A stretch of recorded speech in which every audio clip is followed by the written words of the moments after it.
नमस्कार दोस्तों। आज हम संत रविदास जी अर्थात गुरु रविदास जी की दो घटनाओं के बारे में बात करेंगे।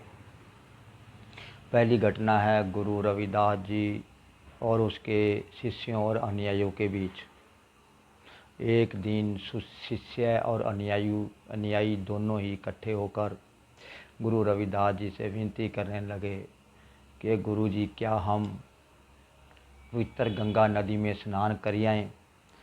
तो गुरु रविदास जी ने साफ सा कहा, सबसे प्राथमिक मेरा जो काम है वह जूता ग्राहक को देना है, इसलिए मैं वह जूता सबसे पहले बनाऊंगा।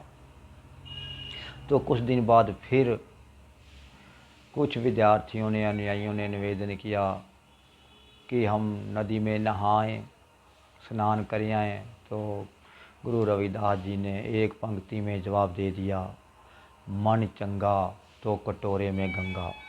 कहने का मतलब कि अगर आपका मन शुद्ध है, हृदय शुद्ध है, तो कटोरे में गंगा है। बेशक आप घर के नलके पर ही नहा ले। पानी से शरीर को धोना पवित्र होना नहीं है, शरीर को आत्मा से शुद्ध करना ही पवित्र है।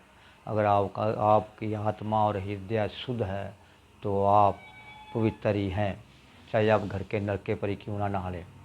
दूसरी घटना है गुरु रविदास जी और एक ब्राह्मण के बीच में। गुरु रविदास जी और एक ब्राह्मण की गहरी दोस्ती हो गई। दोनों का उठना बैठना हो गया, बहुत गहरे दोस्त बन गए। लेकिन यह दोस्ती कुछ कट्टर ब्राह्मण लोगों को खटखटने लगी, वह इससे जलने लगे। तो यह बात राजा तक पहुंच गई। तो राजा ने उस ब्राह्मण लड़के को शेर के द्वारा मरवाने का आदेश दे दिया।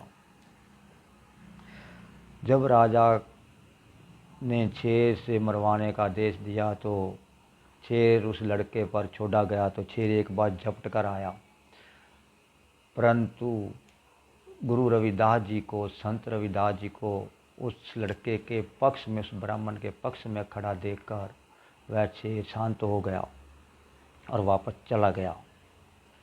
तो फिर गुरु रविदास जी उस ब्राह्मण अपने मित्र को लेकर घर चले गए।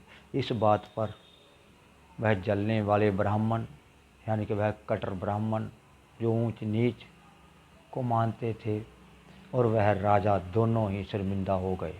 नमस्कार।